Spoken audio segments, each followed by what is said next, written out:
भ्यः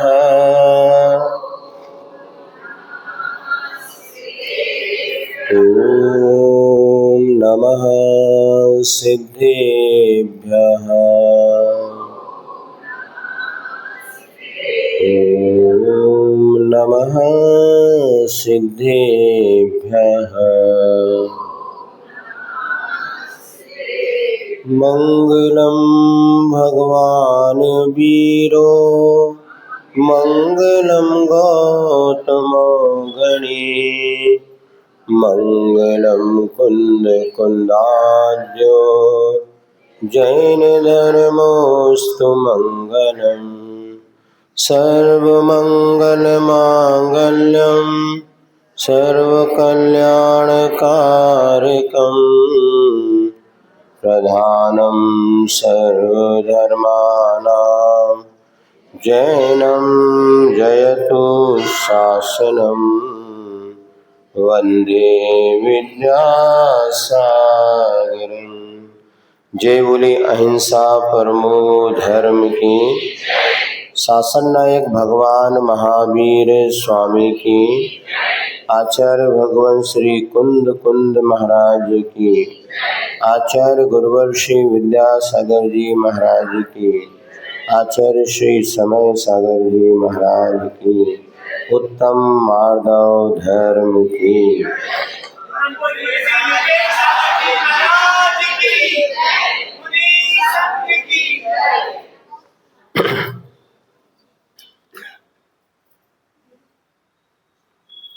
आत्मा की पवित्रता हेतु 10 धर्मों की यात्रा प्रारंभ है और आज का यह द्वितीय दिवस है,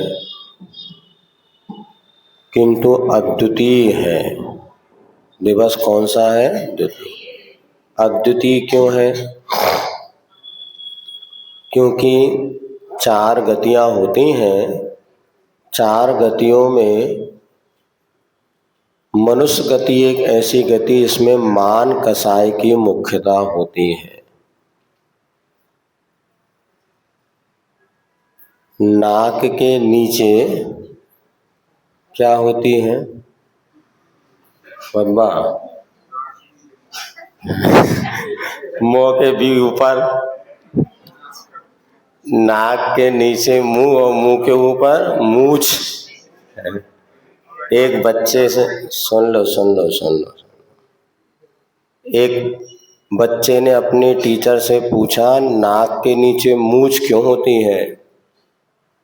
एक टीचर ने बच्चे से पूछा कि नाक के नीचे मूछ क्यों होती है? तो उन्होंने कहा, सर जब कभी आप कोई विषय पढ़ाते हैं ना, कोई इम्पोर्टेंट होता है तो उसके नीचे अंडरलाइन कर देते हैं। तो मनुष्य के जीवन में नाक महत्वपूर्ण है, उसके नीचे अंडरलाइन है। ये एक अंडरलाइन की महत्वपूर्ण है। मनुष्य पर्याय में, मनुष्य गति में नाक का सवाल है। और यह उत्तम मार्दव धर्म हमारे लिए यही बतलाने आता है कि भैया अच्छे लोगों की नाक बची नहीं। फिर भी नाक का अर्थ यहाँ पर क्या होता है उसको अपन आगे समझेंगे। आज महाराज ने, छल्लक जी महाराज ने अपना मंगलाचरण प्रारंभ करते हुए ये बतलाया था कि भगवान की भक्ति करने में श्रावक तो आगे आता ही है, किंतु महा मुनिराज भी भगवान की भक्ति करने से पीछे नहीं रहते। उसकी किसकी मम्मी कहाँ? उसकी भेज जाओ। हाँ तो अब तुमने खिलाओ उसको, या पीछे ले जाओ है? उसको खिलाने के नहीं, पीछे ले आओ। वो तो सीधी बैठी नहीं, खिलाने वालों को साता नहीं रहते।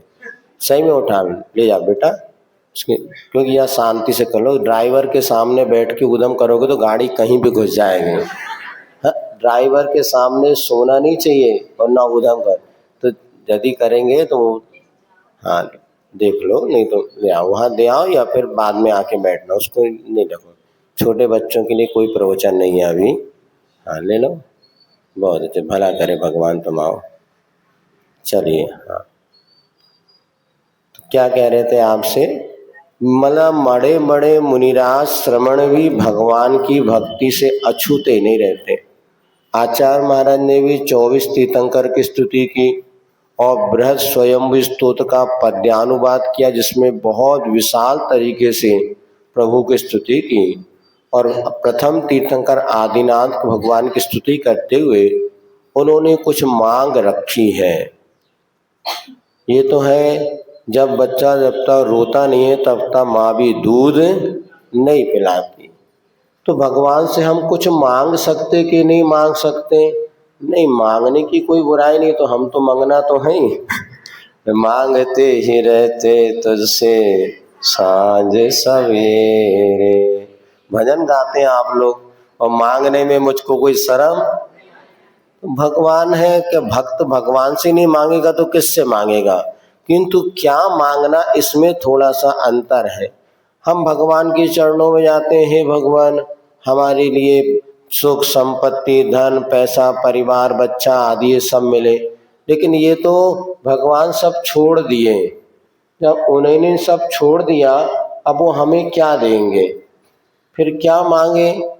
तो यहाँ पर आचार्य महाराज ने बताया, आदि व्याधि अघ मद मिटे तुम पद में मम मार। आदि व्याधि अघ और मद, आदि माने होता है मानसिक तनाव, बुराइयां जो आज हमारे जीवन में हम देख रहे हैं। व्यक्ति के पास सब कुछ है किंतु मानसिक शांति, बड़ी आकुलता है। जो धार्मिक क्रियाओं से नहीं जुड़े वो भी आकुल है, जो धार्मिक क्रियाओं से जुड़ रहे तो भी उनकी आकुलता कम। और ध्यान रखो, आकुलता जितनी बढ़ रही है उतने हम मोक्ष मार्ग से दूर हैं। आत्म को हित है सुख सो सुख आकुलता बिन। कार्य को करने के प्रति उत्साह तो होना चाहिए किंतु आकुलता नहीं होनी चाहिए। तो पहले हमारी आकुलता मिटे। आज इसको अपन कैसे, टेंशन तनाव आज की सबसे बड़ी समस्या है। और जैसे जैसे आप अपने कामों में और बढ़ रहे हैं, धन कमाने में बढ़ रहे हैं, तनाव हमारे जीवन में बढ़ता चला जा रहा है। अब तो छोटे छोटे बच्चे, महाराज बड़ा टेंशन है, काय कर, बोले एग्जाम आने वाले, कौन सी क्लास पढ़े? फर्स्ट। अरे यार, हमने फर्स्ट क्लास के मोड़ा टेंशन में है तो आगे उनके बाप को का हाल हुई है बताओ। अरे बच्चे टेंशन में, माता पिता की भगवान ही मालिक। लेकिन अब वो ऐसा ये बताना भी बड़ा अच्छा लगता है, बड़ा टेंशन में अपन। एक ने तो अपने मोबाइल में लिखा था टेंशन। हमने कहा ये टेंशन, कॉल आती से बोले टेंशन। हमने ये क्या? बोले पत्नी का नंबर है। फिर जैसे नंबर आता मैं टेंशन, अब मुझे क्या होगा पता नहीं, कौन सा ऑर्डर आने वाला है। हमने भैया वो आपस की बातें आप निपटो, हम नहीं कह सकते। इतना जरूर है, ये वन सन में कितनी गर्मी होती है बताओ। वन माने एक, सन माने सूरज। एक सूरज में जितनी गर्मी तो 10 सन, तो 10 सूरज में जितनी गर्मी उतनी गर्मी टेंशन में होती है। व्यक्ति जल्दी पागल हो जाता। इसलिए टेंशन तो कभी लेना ही नहीं चाहिए। महाराज कैसे नहीं लें? अरे लेने वाले टेंशन क्यों लेते हैं? अपनी अज्ञानता की वजह से। एक ही मंत्र बहुत अच्छा आपको दे रहे हैं, आप हमेशा टेंशन से बच सकते हैं। जो हुआ अच्छा, लिख लो। फ्री की दवाई मिल रही बेटा, नहीं तो कहाँ आजकल तो टेंशन भगाने के लिए लाखों रुपया खर्चा करो तब भी नहीं। बस प्रैक्टिकल करना पड़ेगा। जो हुआ अच्छा, आगे भी अच्छा होगा, मन बना लो। हाइकू है, जो हुआ अच्छा, आगे भी अच्छा होगा, मन बना लो। इतना ही मन को कहना, जो हुआ बोलो, आगे भी मन बना लो। बस इसके जाप करो। जब ज्यादा टेंशन होना तो एक बार नहीं बोलना, इसको 9 बार बोलो। 9 बार में मन न माने 18 बार बोलो, 36 बार बोलो। पूरी जाप करो, आगम में लिखा है द्रव्य संग्रह में, मंत्र किसे कहते हैं? गुरु के मुख से निकला हुआ वचन भी मंत्र है। सुन रहे भैया? महाराज कोई अच्छा सा मंत्र बता दो। अरे अभी दे रहे ना, ले लो और इसको उपयोग करना। जब कोई मानसिक तनाव बढ़े, पारिवारिक गृहस्थी कोई भी ले गए, जो हुआ अच्छा, आगे भी अच्छा होगा, मन बना लो। हमने तो इसमें खूब अनुभव किया कि कब हम तो एक ही धारणा में चलते, जो हुआ अच्छा। किसी ने कोई बुरा बोल दिया, अच्छा। पागल हो क्या? बहुत अच्छा। किसी ने पागल बोला, समझना कोई अच्छा इसमें छुपा है। बुखार आ गया, जो हुआ करके एक ना, बुखार आना कोई बुरा नहीं है। ये बुखार जो आ रहा है मतलब आपके भीतर की गंदगी को बाहर करने का साधन आ गया।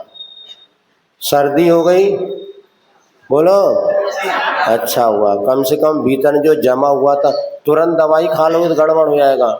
जो हुआ अच्छा, आगे भी अच्छा होगा। आप देखना, प्रैक्टिकल करके देखना जिंदगी में किसका कितना आपको बेनिफिट मिलेगा। और हम तो यही सोचते जो होगा अच्छा होगा, टेंशन। कर्तव्य करना जरूर, जो करना है कर्तव्य करो, लेकिन तनाव से बच के करो। चिंतन करो, चिंता मत करो। हमने अच्छा किया, आगे भी अच्छा होगा और वक्त लगेगा। और यदि हमारी भक्ति श्रद्धा मजबूत है तो निश्चित मानना कभी भी हमारे जीवन में अनर्थ नहीं होता। बस हमें अपनी सकारात्मक सोच रखनी पड़ेगी। एक नेगेटिव थॉट्स और एक पॉजिटिव थॉट, नकारात्मक और सकारात्मक। अरे पता नहीं कल क्या होगा, कैसे होगा, गड़बड़ हो जाएगा, अरे हमने तो आज ऐसा सपना देखा। ये सब नेगेटिव थॉट्स आप लोगों के दिमाग में जो चलते ना, इसी से तनाव बढ़ता है। करो तो खूब अच्छा होगा, मुझे अच्छा करना है, मेरा परिणाम भी अच्छा ही निकलेगा। यदि आपकी सकारात्मक सोच होगी तो आपका काम गलत होते होते भी अच्छा ही होगा और हो जाएगा। ऐसा होता है, कई दृष्टांत आप लोगों ने सुने होंगे, हमने पहले भी बताया है कि पॉजिटिव थॉट, सकारात्मक सोच हमारी जिंदगी की दिशा बदल देती है। और हमें क्या करना है, जैसे महाराज ने आपको बताया, गुरुजी ने कह दिया तुम्हें ये करना है, बिल्कुल भी ना परिवार की सहमति थी ना खुद का मन था, किंतु एक विश्वास था कि गुरु ने जो कहा है मुझे वो करना है। और जब अब आगे की हम बताते जो आपने हमें बताया कि बाद में जब वो पहुंचे, वो आगे महाराज बताएंगे अगले टर्न में, दबंग 2 में लेकिन जब आचार्य महाराज ने कह दिया करना ही है, विश्वास है और सकारात्मक सोच के साथ कि मुझे करना है और मैं इस कार्य में सफल होऊंगा, और उन्होंने सफलता भी प्राप्त करी। तो ये किसका परिणाम है? एक सकारात्मक सोच। तो तनाव हमारे जीवन में जो होता है हमारी नकारात्मक सोच का ही परिणाम है। कितना भी फायदा हो जाए, ज्यादा फूलो नहीं, घाटा हो गया कोई बात नहीं, कुछ ना कुछ इसमें अच्छा छुपा हुआ होगा। जो हुआ हमारे आचार्य ने मूक माटी में लिखा है, सुख या दुख के लाभ में भला छुपा रहता है, देखने से दिखता है समता की आंखों से। लाभ शब्द स्वयं विलोम रूप से कह रहा है, लाभ भला। अब हम भी सोच रहे हैं जितने लोग भग गए तो भग गए, चलो इतने बचे इसी में भला। अब क्या करोगे, सबका पुण्य नहीं होता कि भैया अपन धर्म लाभ ले लें, लेकिन जो है उसमें भला छुपा है। 2 मंत्र हो गए। तो आधि व्याधि अग मद मिटे और दूसरा व्याधि मिटे। व्याधि माने शारीरिक अस्वस्थता। इसके लिए सबसे बड़ा एक उपाय हमें तो ध्यान लगता है, कोई डॉक्टर तो नहीं बैठा, बैठे तो बैठन दो, हमें क्या करना। जितने डॉक्टर से आप बचोगे उतने ज्यादा स्वस्थ रहोगे। थोड़ी सी सर्दी हो गई, नहीं डॉक्टर के पास गए, थोड़ा सा कछु पेट में गुनमुन हुआ, नहीं पार, अरे सबसे बढ़िया आचार्य ने 3 औषधि बताई। पेट को लंघन, पेट को लंघन। यदि आपका मन बने कि लंघन माने कुछ नहीं खाना, एक मंत्र आपको बता रहे हैं, खाना मन बोले खाना नहीं खाना, खाना नहीं खाना, खाना नहीं खाना, तो क्या करना? नहीं खाना। हाँ, ये भी लिख लेना, ये व्याधि मिटाने का मंत्र बता रहे हैं। खाना नहीं खाना, खाना नहीं खाना, खाना नहीं खाना, तो बब्बा बहुत सारे, तुम अकेले नहीं, तुम्हें देखने लगा और भी खाना नहीं खाना, खाना नहीं खाना, तो क्या करना? नहीं खाना। और पाखाना जाना नहीं जाना, जाना नहीं जाना, तो जरूर जाना, क्योंकि आप जाएंगे आपका पेट हल्का हो जाएगा। भले आप, कई बार ऐसा होता भोजन करूं नहीं करूं, करूं नहीं, को मन नहीं होता, तो नीतिकार कहते बिल्कुल मत करो, क्योंकि पेट को लंघन सबसे बड़ी उपाय है। पेट को लंघन, पैर को मर्दन। पैरों में दर्द हो तो अच्छे अपने हाथ से मालिश करो। अब अपन प्रमाद करें तो बताया ना आपको, कुछ नहीं, रोज प्रतिदिन सोने के पहले अपने दोनों पंजों में 15 से 20 मिनट तक सरसों की तेल की मालिश करो। इससे आपके वात जन्य पीड़ा नष्ट होगी। कम जो कुर्सी में बैठने वाले नीचे बैठ जाएंगे, महीने भर का कम से कम करना पड़ेगा। तुम सब 2 ही दिन में चमत्कार चाहते हो, 1 महीना करके देखो, कमर दर्द, घुटने दर्द, और जो आपकी अनेक प्रकार की नींद नहीं आती तो निद्रा आने लगेगी। और यदि अपनों को लगता और समय है तो 25 मिनट करो, आधे घंटा करो, कोई बात नहीं, अपने भक्तांबर रहे। तो पैर को मर्दन, ये प्रैक्टिकल करके देखना आप, पैर को मर्दन और आंख को बंधन। आंख में जब तकलीफ है तो आंख में गंधारी जैसी पट्टी बांध लो, या ज्यादा देखना, हम टीवी मोबाइल जितनी आंख खोल के दुनिया देख रहे हैं ना, इसीलिए हमारी आंखें दुख रही और मन भी दुख रहा है। इसलिए आंख को बंधन, आंख को पट्टी अब बांध देना, ये हमारे लिए व्याधि को दूर करने वाला मंत्र है जो हमें गुरुजी ने दिखाया था। और एक चीज और सुनाई थी, कौन सा? पैर नरम नहीं, पैर गरम, पेट नरम। पेट नरम, पैर गरम, सिर हो ठंडा, वैद्य जी आए तो दिखाओ डंडा।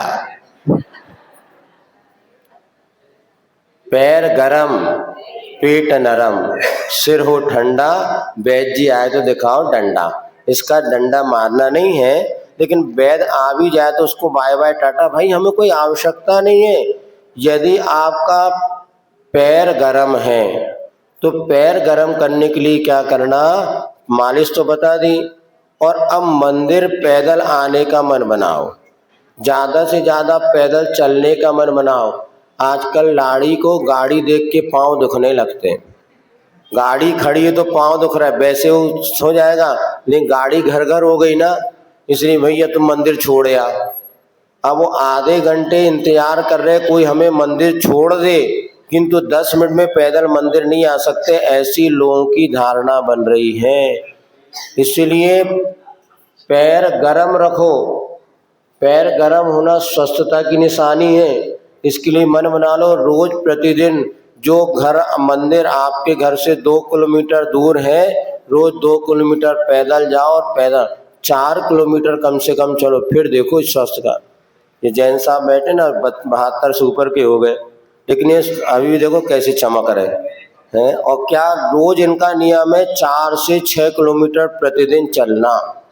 सुबह वो प्रतिदिन चलते हैं, और भी कोई यहाँ हो सकते हैं, हाँ बहुत अच्छा।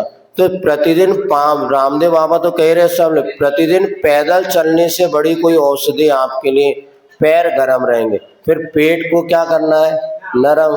तो 10 दिन अपन अभ्यास कर ही रहे हैं, कम खाओ और गम खाओ, कम खाओ और गम खाओ। जितना आप भोजन की मर्यादा बना के रखेंगे, पेट कड़ा हो रहा है मतलब आप बीमार होने वाले।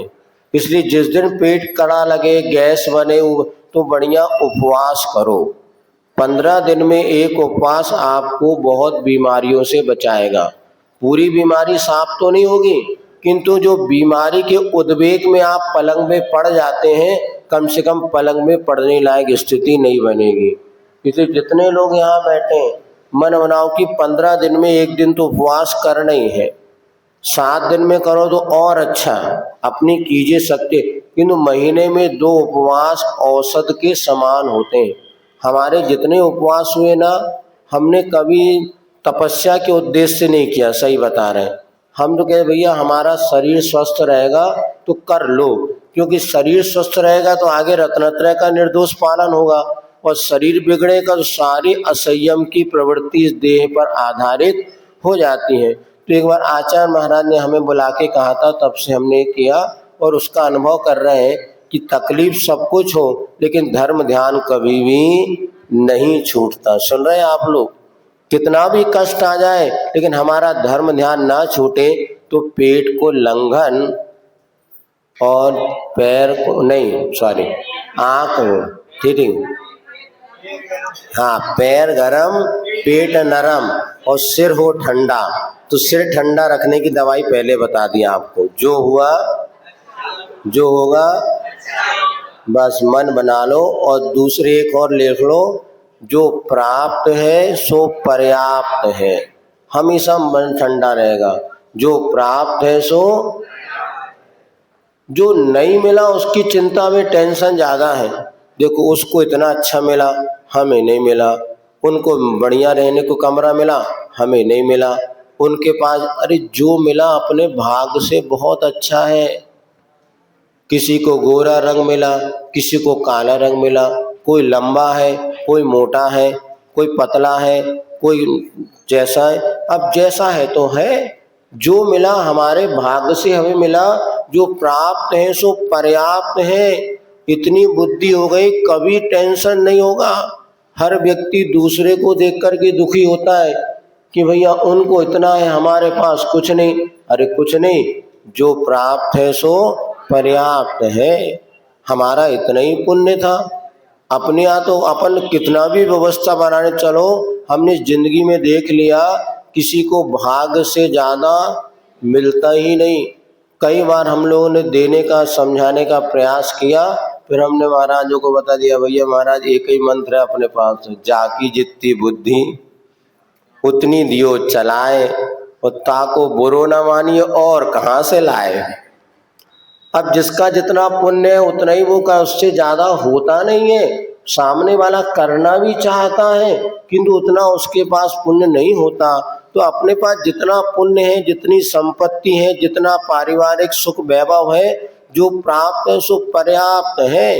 हाँ, पुरुषार्थ करो कि और हमें वैभव संपन्नता बढ़े, किंतु आकुलता नहीं करो। तो ये इससे सिर ठंडा रहेगा, तो कभी वैद्य के पास जाना नहीं पड़ेगा।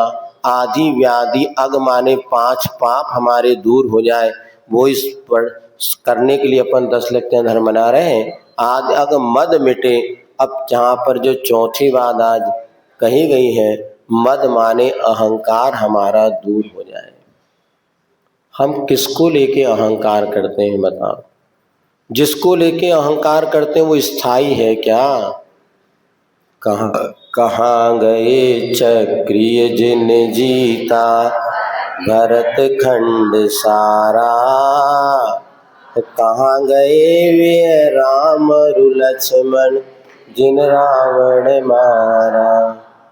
कहाँ मणि सत्यभामा अरु संपत्ति सगरी, कहाँ गए वे रंग महल अरु सुगंध की। विचार करो कितना बड़ा संदेश, पूरी नहीं पढ़ना नहीं तो कहा। कहाँ गए चक्री जिन जीता भर, जिन्होंने 6 खंड का राज जीता था, ऐसे चक्रवर्ती का भी कोई पता है क्या? कितने चक्रवर्ती हो गए, कोई भरोसा। भरत चक्रवर्ती जब अपना नाम लिखने के लिए उस विजयगिरी विजयादगिरी पर्वत पर पहुंचता है, ऋषभचल पर्वत पर, और जब देखता है तो वहां पे एक पंक्ति बराबर भी स्थान खाली नहीं था कि मैं अपना नाम लिख सकूं, कि इस अवसर्पिणी में प्रथम भरत चक्रवर्ती हुए जिसने 6 खंड का राज विजय प्राप्त की थी। वहां उसको नाम लिखने की जगह भी नहीं मिली। कितना नश्वर है ये। और नाम भी यदि देखो, दो लोगों के नाम अगर एक जैसे हो जाएं, अब पहचाने नहीं होती है। फिर उनके गांव का नाम लगाओ, पिताजी माँ का नाम लगाओ, और पहले माता पिता का, फिर तीन हो गए तो कौन से गांव के वो लगाओ, बारे और ये चार एक जैसे नाम वाले हो गए तो अब क्या करोगे। तो अर्थात जिस नाम की चाह को लेके हम अहंकार कर रहे हैं, या जिस हमारे में इतना धन है, संपत्ति है, अरे ऊंट तभी तक अपने आप को बड़ा मानता है जब तक पहाड़ के नीचे। और हमसे बड़े कितने कितने महान लोग हैं, लेकिन हमारा अहंकार ही हमारे पतन का कारण बनता है। रावण ने बहुत अहंकार किया, अरे मेरे पास सोने की लंका ये सब है, लेकिन हाल क्या हुआ अंत में, 1 लख पूत 1.25 लख नाती, ता रावण गण दिया न बाती। 1 लाख पूत थे और 1.25 लाख नाती थे, किंतु जब कर्म ने पलटा खाया तो एक सीता के पीछे पूरा लाखों के नाती पोते सब निपट गए। आज हम जिसका अहंकार करते हैं, अहंकार स्वयं से नहीं होता, किसी वस्तु को लेकर अहंकार होता है। किसी को रूप को लेकर के, किसी को धन को लेकर के, किसी को सत्ता को लेकर के, किसी को तप को लेकर के, ज्ञान को लेकर के, पूजा मान सम्मान, ये कोई भी बंधु स्थिर है नहीं। परसों भजन सुनाने लगे थे चौके में, जीवन है पानी की बूंद कब मिट जाए रे होनी। हमने कहा रहने दो, अभी तो आहार करें, अभी थोड़ी देर में गए तेरा ही बेटा तुझे आग लगाए ले। हमने भैया अभी आहार करे तनक रुक जाओ। आचार्य जी कहते थे कि भैया आहार के बाद भगवान की भक्ति, गुरु की भक्ति बनना ठीक है। अब तुम आहार करके बैठे, बोले राजा राणा छत्रपति हाथ इनके असवार मरना सबको एक दिन। पत्ते पे चाम चादर मणि हाड़ पिंजरा दे, और गिलाए और बाहर हो जाए भीतर को। इसलिए सुनो, आहार के बाद हमेशा गुरु और प्रभु की भक्ति प्रदान गीत गजन गाओ तो ठीक है। उस समय बैराग भावनाओं सामायिक पाठ न सुनाओ। अब इस तरह भीतर गए उसको अच्छे से सेटअप हो जान दो, फिर सुनाओ। भाई वो भीतर ही गया। तो क्या बात है, हम लोग जानते सब हैं। हमसे ज्यादा तुम्हें पता है, हम क्या सुनाए, क्योंकि डॉक्टर नया है, मरीज पुराना है।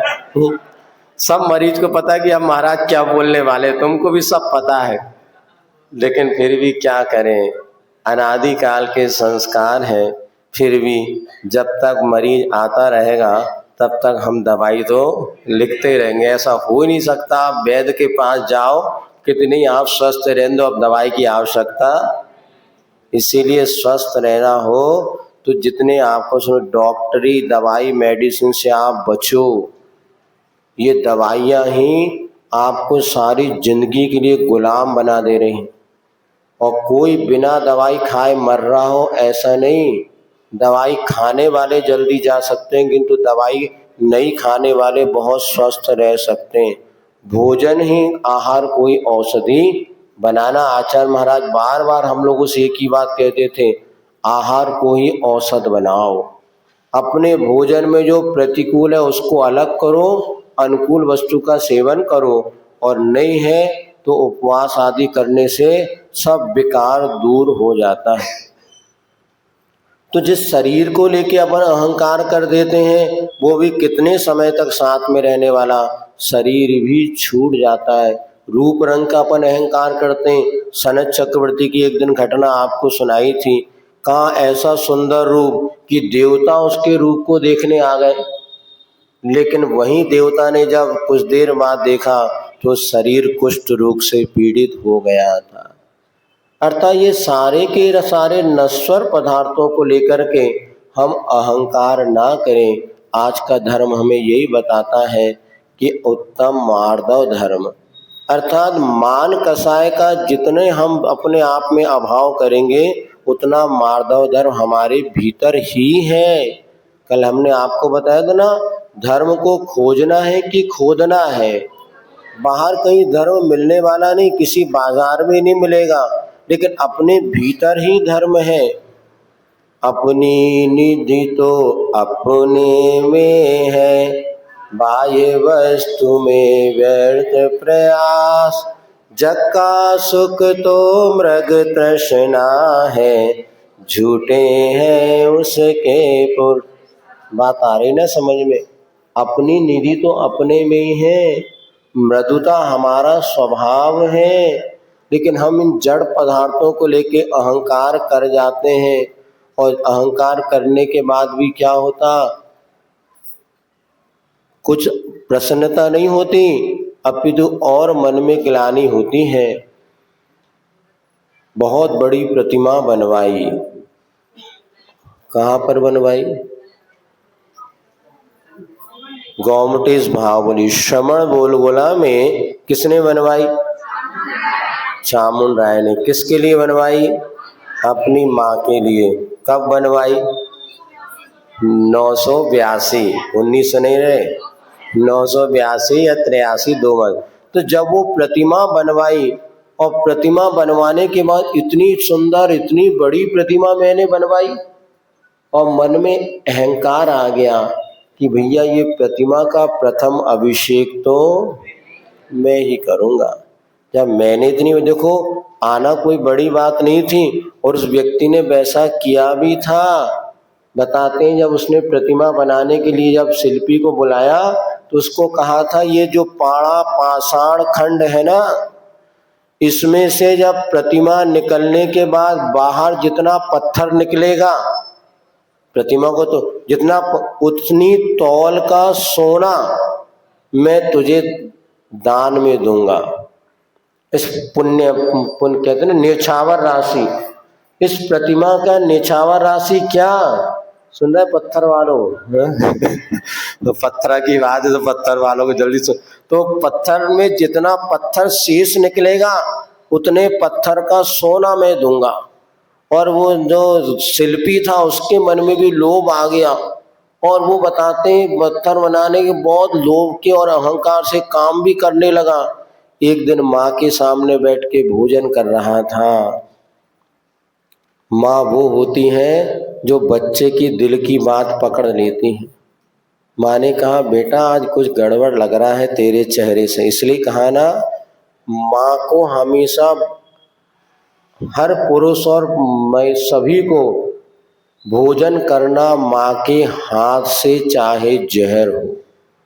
और बच्चों को भोजन कराओ अपने सामने बैठ करके। पति भी हैं तो भैया सामने भोजन करो। यदि वो नहीं हम टीवी के सामने बैठ के भोजन करेंगे, ठीक है मैं करा दूंगी, लेकिन आज मेरा उपवास रहेगा। एक परिवार सुरक्षा व्रत आपको देते हैं, अगर मन पड़े तो ले लेना। परिवार सुरक्षा व्रत है, 10 लक्षण व्रत तो कर ही रहे, एक आध हमाओं व्रत भी ले लो। कौन सा? परिवार सुरक्षा। जिस दिन घर का कोई सदस्य टीवी और मोबाइल देख के, हाँ तुम भी लिख लो भैया हाँ लिख लो भैया, वे कह रहे तो लिख लो। हाँ सुनो तो, हाँ सुनो सुनो, जब कोई भी पुरुष या बच्चा टीवी के सामने या मोबाइल चलाते हुए भोजन करेगा उस दिन मैं उपवास करूंगी। महात्मा गांधी की माँ ने नियम लिया था कि जिस दिन सूर्य नहीं दिखेगा उस दिन मैं उपवास करूंगी। और तुम ध्यान रखना कोई मूछ वाला पैदा नहीं हुआ कि तुम उपवास कर लो वो भोजन करके चला जाए, किसी दम में नहीं है। एक आध दिन घोषणा कर को, जैसे नेता लोग करते हैं 4 दिन पहले से घोषणा, बढ़िया पर्चा लगा रहे कि जिस दिन तुम टीवी और मोबाइल देख के भोजन उस दिन मेरा उपवास। एक उपवास होगा लेकिन पूरा परिवार सुधर जाएगा। होगा नहीं उपवास, मुझे हमें गारंटी है, शाम तक तो पूरी सरकार हिल जाएगी। हो जाएगी शाम तक सरकार हिल जाएगी। भैया अभी तक मम्मी ने भोजन नहीं किया क्योंकि तूने टीवी देख करके भोजन किया था ना, अब नियम ले कि मैं माँ के सामने बैठ के भोजन करूं। देखना ये सबसे बड़ा, आपको आज लोग मान नहीं रहे हमारी बात, लेकिन आज जितनी विकृतियां समाज में आ रही है, तुम्हारे बच्चा क्या कर रहा है, तुम्हारी बेटी क्या कर रही है, तुम्हें पता नहीं रहता। सारे पाप उनके मन में पनपते रहते, माँ को पता ही नहीं रहता, पिता को पता है, क्योंकि वो कब बच्चे आते खाते कब चले जाते तुम्हें पता नहीं। नई गृहिणी का कर्तव्य होता है कि सामने बैठ करके अच्छे से पालती मारो, चौकी लगाओ अब बैठो हम आपको भोजन करा रहे हैं। उस समय महिला उस बच्चों का पुरुष का चेहरा पढ़ती है और समझ में आता आज कहीं ना कहीं कुछ गड़बड़ है। नहीं नहीं माँ ऐसे कुछ नहीं बेटा, बच्चा तेरे मन में कुछ उथल पुथल चल रही है। बोले माँ क्या बताऊँ, मेरा आज बड़ा सौभाग्य है कि मुझे एक प्रतिमा बनाने का अवसर मिला। ये तो बहुत अच्छा बेटा, लेकिन और कुछ गड़बड़ है। बोले उस सेठ ने कहा जितना पत्थर निकलेगा ना उतना मैं जो तुझे सोना दूंगा। तब से मेरे मन में तो बस लहरें उठ रही, कब जल्दी से प्रतिमा बन जाओ, इतना सोना मुझे मिल जाए, इसलिए अब तो मैं दिन रात उसी में जुटा हूँ। माँ ने कहा अरे बेटा धिक्कार है, एक वो बेटा जो अपनी माँ के लिए सब कुछ न्यौछावर करने को तैयार है, एक तू है जो सोने के पीछे पड़ा हुआ और जल्दी जल्दी में काम और बिगाड़ देगा। क्या तुझे दे, क्या मैंने इसलिए तुझे जन्म दिया है? क्या मेरी कोख को तू ऐसे ही सफल करेगा? अरे मैं क्या गड़बड़ कर रहा था। आंखें खुल गईं और तुरंत जाके कह दिया मुझे कोई इतना सोना नहीं चाहिए, मैं प्रतिमा बनाऊंगा और भगवान की भक्ति पूर्वक बनाऊंगा और आज से नमक का त्याग कर दिया। सुनते उसने नमक का त्याग कर दिया था और नमक का त्याग कर दिया और फिर प्रतिमा बनाने में जुट गया। और जब एक दिन आया बोले माँ अभी तक तूने भोजन में नमक नहीं डाला। देखो मतलब कितने माँ के सामने बच्चे, वो कहता है माँ आज तूने नमक नहीं डाला। माँ मुस्कुराई, बेटा लगता है आज तेरा काम पूरा हो गया। बोले माँ तुझे कैसे पता चला, तुझे कैसे पता चला? बोले नमक तुम्हें रोज ही नहीं डालती थी, लेकिन तुझे काम में धुन रहती, तू बिना नमक का खा के चला जाता था। आज जब काम पूरा हो गया तो तुझे लग रहा है कि इसमें नमक नहीं है। ये माँ की कला होती थी। वास्तव में हाँ नाम भी, हाँ और वो प्रतिमा पे नाम बताते अपना नाम भी नहीं लिख पाया, उसके पहले वो दुनिया से विदा हो गया।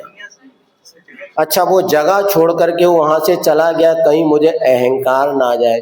तो आज के प्रवचन में ये एक मंत्र बना लो कि भैया हम अपने बच्चों और पति को अपने सामने बैठा, ये बहुत अच्छा, इसका अगर फॉलो करने लग जाए ना 50% आपको आने वाली विकृतियों से आप बच जाएंगे।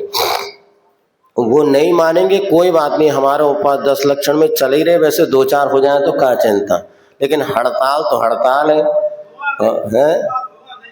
होगा नहीं। वो तो जैन साहब कह रहे हैं हम ही एक दिन में सरेंडर हो जाते हैं। अब यही देखो भी आए कहाँ, जे बैठे मुंडन कराने के बाद पहले उनने घरे फोन लगा कराऊं कि नहीं कराऊं, उन्हें कही बिल्कुल नहीं करा, तो बेचारे कछु नहीं करा पाए, हर साल कराते थे। ये नितिन बैठे बात, मतलब ऐसा प्राइम मिनिस्टर का पावर तो रहता है भले कुछ हो। एक बार एक वकील का बेटा अपने पिताजी के पास पहुंचा, बोले पिताजी आज माँ ने मुझे मारा। तो उसने फिर एक चांटा और लगाया, बोले पगला वकील का बेटा तुझे इतनी खबर नहीं कि सुप्रीम कोर्ट की शिकायत कभी हाई कोर्ट में नहीं की जाती। सुप्रीम कोर्ट में जो दंड मिलता उसको हाई कोर्ट में एप्लीकेशन लगाई जाती क्या? क्यों? इस हाई कोर्ट की तो माँ ने सजा दी, उसमें पिता की कोई अब गुंजाइश नहीं है। इसलिए भैया बात तो ऐसे है कि जो आपको करना है, यस महिला यदि ये संकल्प करे तो बहुत इससे काम, तो वो वहां पर चामुंड राय के मन में भाव आ गया कि मुझे अभिषेक, पहला अभिषेक करना है अब बस। और वो चढ़ गया, सबसे हाथ में बड़े बड़े कलश लेकर के उसने कई घड़ों से पानी डाल दिया, किंतु पानी नाभि के नीचे नहीं गया। अब पसीना पसीना हो गया। अब इस प्रतिमा का अगर अभिषेक नहीं हुआ तो क्या होगा? चारों ओर दूर दूर से लाखों की संख्या में राजा महाराजा यात्री सेवक सब आ चुके हैं, लेकिन अगर अभिषेक पूरा नहीं होगा तो क्या होगा? घबरा गया। अब भैया जो आओ सब आओ अभिषेक करो, किसी से तो वो पूर्ण प्रतिमा का अभिषेक हो। फिर कथा जुड़ी है कि वहाँ पे कोई बुढ़िया एक बालक को लेकर के पहुंची और एक का जब बहू थी बे, जित 981 की बात बता रहे तुम्हें, गोमटेशन जब प्रतिमा बनी थी उस समय की बात बता रहे हैं। उस समय चामुंड राय था, तुम कहते थे उस समय पूर्व भाव में होंगे। तो सुनो, ये सन 982-83 की घटना बता रहे, 1000 वर्ष पहले जब वो प्रतिमा बनी थी। अब वहां समय कैसे अभिषेक हो, सबको आ जाओ। फिर बताते एक बुढ़िया वहां पर अपने बच्चे को लेके पहुंची कि मेरे बच्चे से भी अभिषेक करा दो। उसके पास बड़े बड़े कलश नहीं थे, एक नारियल का जो नरेटी इसको कहते हैं उसमें जल भरी। लोग ने अरे बड़े बड़े कलशों से अभिषेक नहीं हो रहा, क्या तेरी इतनी सी गुल्ली से, गुल्ली का जी बताते हो वहां पे, क्या गुल्लिका से तेरा अभिषेक हो जाएगा? नहीं, मुझे जाने दो जाने दो। आखिर वो वहां पर पहुंचे और चलो जब सब लोग करे रहे इस बच्चे का और मन रह जाएगा, तो उन्होंने उससे भी अभिषेक कराया। और जैसे वो गुल्लिका का पानी उस प्रतिमा पर पड़ा, सारी की सारी जल की धारा नीचे गए। और तब से एक बुढ़िया की लुटिया गजब कर गई, और महलों से कुटिया उलझ उलझ गई। और एक बुढ़िया की लुटिया, वो उसके अहंकार को कैसे गलाया जाए, वो देव का जो भी अतिशय हुआ। और वहां पे लोगों को समझ में आ गया कि भैया मान कसाय कभी भी सुख का कारण नहीं है। तब चामुंड राय को मैंने प्रतिमा भले बनवाई है, किंतु अब ये प्रतिमा मेरी नहीं है, वो तो जन जन के आस्था का केंद्र है। तो मान हमारे लिए दुख का कारण है, और मान से हम जितना बचेंगे उतना उत्तम मार्दव धर्म हमारे भीतर से प्रकट होगा। आचार्य महाराज ने मूक माटी में लिखा है कि अनगिन गुण पाकर के यह जीवन अवनत होगा कि नहीं। जीवन में कितने भी गुण आ जाए, किंतु यदि विनम्रता हमारे पास नहीं है तो वो गुण कोई भी कार्यकारी, जैसे 0 लिखते चले आओ और 1 मत लिखो तो शून्य का कोई महत्व, और 1 है और 1 भी शून्य लिखा है तो 10 हो जाता है, 2 शून्य लिखा है तो 100 हो जाता है। अभी 2-3 मिनट है 10:15 बजने में, आकुलता हो तो बस छोड़ देते हैं। कुछ लोग कह रहे थे फिर भी जैसा 5 मिनट में सबको आकुलता होने लगी तो कोई दिक्कत नहीं तो वैसे पर्यूषण में हमें तो ध्यान है, लोग मंदिरों में 10:30-11 बजे तक सामान्य ही तरह से रहते थे। वो तो योग यहाँ पर बन गया। और ऐसा भी है, देखो अभी आप लोग आ गए, हम सुना दे रहे, बाद में न तुम्हारा भरोसो, बोलो न हमारा भरोसो। अब 10 लक्षण के बाद तो ऐसे उस त्यौहार खाऊ बाजार रहता है, जो आ गया तो ठीक है, हम भी रहे तो ठीक है, नहीं तो अपना धर्म ध्यान स्वाध्याय हम लोग करते हैं। क्योंकि 10 लक्षण तक ही मूल रूप से चातुर्मास वर्षा योग का विशेष प्रभावना का काल रहता है। इसके बाद सबके अपने व्यापार होने लगते हैं, बाहर घूमने फिरने जाने लगते हैं, और ये सब चीज हो जाती है। तो इसलिए हम भी सोच रहे हैं अभी मौका है, जितने मिले हैं सुनाई दो। और प्रसंग आ रहा है तो आपको कह देते हैं फिर भी।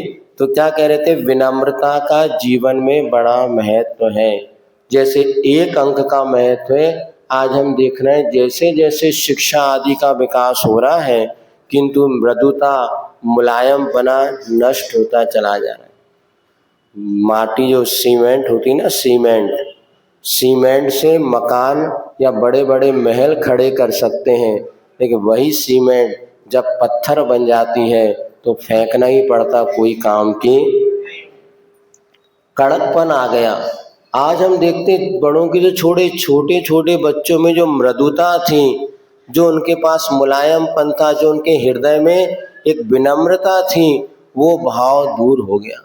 इसके पीछे कारण क्या है? तो कई बार ऐसा लगता है कि आज ज्ञान तो बहुत है, किंतु सम्यक ज्ञान या व्यवस्थित, जब पहले स्कूली शिक्षा पद्धति थी उस समय मास्टर ऊपर बैठता था, बच्चे नीचे बैठते थे, और जब बच्चों पे पढ़ाया जाता था और बच्चों का शिक्षक के प्रति वो बहुमान होता था। हमें ध्यान है, अगर हमारे मास्टर साहब हमें वो उधर कुएं के पास दिख जाए ना तो हम रास्ता बदल देते थे, और मास्टर साहब से ऐसा डर लगता था कि भैया बिल्कुल उनके सामने हाथ जोड़ के बैठना पड़ता था। अब परिवर्तन क्या हुआ, जब से प्राइवेट शिक्षा हो गई, अब पैसा देके बच्चों को पढ़ा रहे हैं। अब वो कोई माँ बाप बच्चों के लिए थोड़ी सी भी कष्ट या थोड़ी सी भी पनिशमेंट मास्टर दे दें, आप सुनना ही नहीं चाहते, क्योंकि तुमने टीचर को खरीद लिया ना। आपको पता है विश्व के इतिहास की सबसे बड़ी एक बुरी घटना जो हुई है वो है महाभारत की। द्रोणाचार्य जो थे उन्होंने अपने स्वीकार भी किया कि मात उनके साथ में एक ऐसी परिस्थिति बनी। एक महासमर नाम का उपन्यास है, उसमें प्रसंग दिया है कि वहाँ पर वो जो द्रोणाचार्य ने भीष्म पितामह के यहाँ पर रह करके बच्चों को पढ़ाने का जिम्मेवारी ले ली थी। उसका ये परिणाम निकला कि जब शिष्य उनको दान वगैरह मिलता था और जब वहाँ जाके रह गए तो गुरु की जो गुरुता थी वो समाप्त हो गई और दुर्योधन आदि के गलत कार्यों का भी उनको समर्थन करना पड़ता था। ये अर्थकारी जो शिक्षा हो गई, पहले जब शिक्षक पढ़ाते थे अर्थ की अपेक्षा कम थी, अब जब हम उनको फीस देने लगे और वो भी सोचने लगे अपनों को क्या करना, एक पीरियड पढ़ाओ इनकी जिंदगी वो जाने। हमें जाने पहली से 5वीं तक एक ही मास्टर साहब थे और वो हर एक्टिविटी का ख्याल रखते थे और बच्चे की सारे से गुणों का विकास हो ये सब होता था और व्यक्ति पढ़ा लिखा भी होता था, किंतु विनम्रता उसके साथ में उसको संस्कारों से मिलती थी। आज इस विनम्रता के अभाव से अनेक प्रकार की पारिवारिक सामाजिक समस्याएं जो उत्पन्न हो रही हैं, उसका एक ही समाधान है कि हम अपने जीवन में उत्तम मार्दव यानी मृदुता को लाएं। जब माटी मृदु होती है तो उसका घट बनाया जा सकता है, लेकिन एक बार माटी कड़ी हो जाए तो उसको कुछ भी नहीं बनाया जा सकता।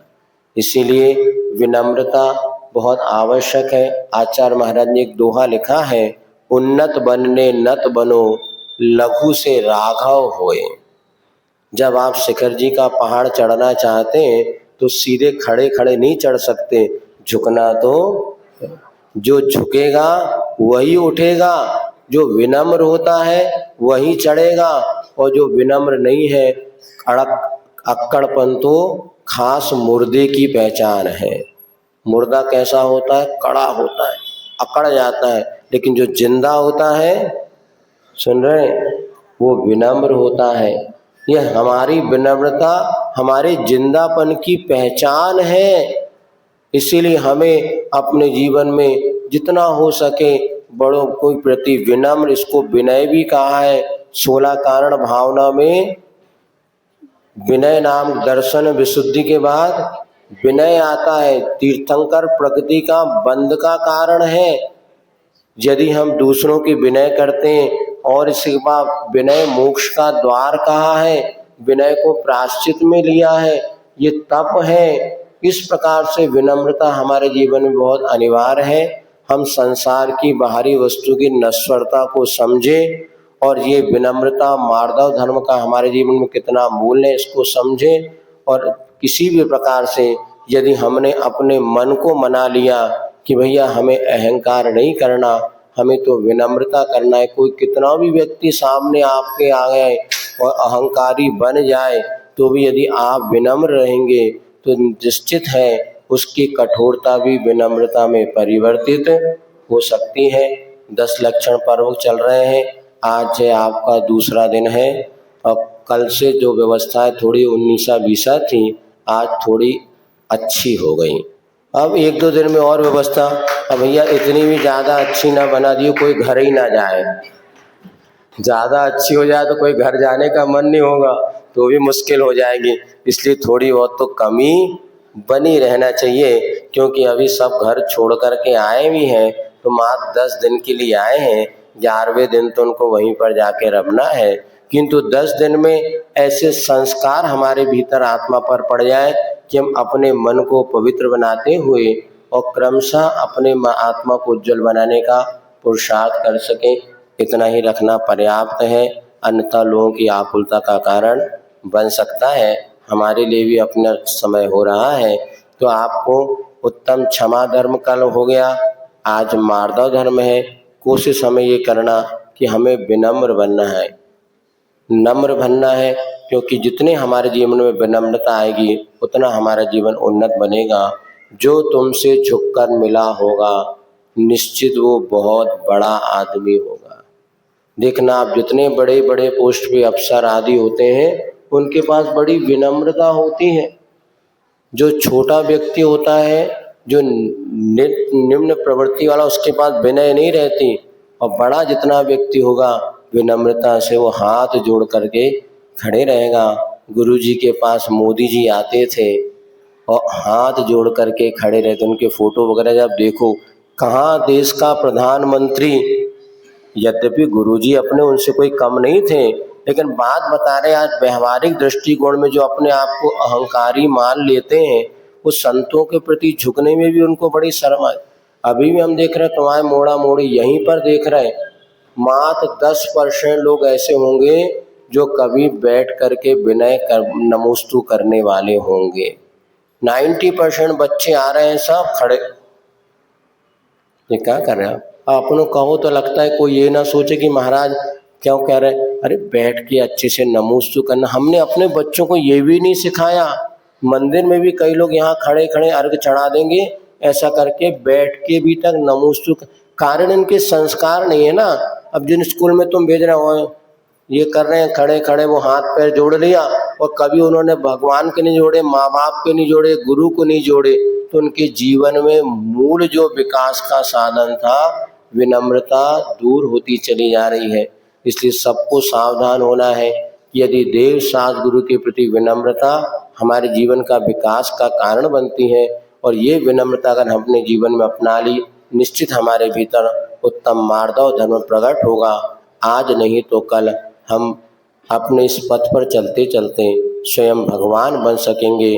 कल हमने यही आपको कहा था, 10 लक्षण पर्व हम इसलिए मना रहे हैं कि हमें भी भगवान बनना है, किंतु अरहत तो सिद्ध नहीं बन सकते, कम से कम आचार उपाध्याय और साधु आरिका तो बन ही सकते हैं। तो प्रतिदिन ये भावना भगवान फिर मेरे भीतर इतनी मृदुता आ जाए, इतनी सरलता आ जाए कि मैं भी मोक्ष पथ पर चल सकूं और आज नहीं तो कल मैं भी आपके जैसा बन सकूं। इसी मंगल भावना के साथ बोलिए भगवान महावीर स्वामी की।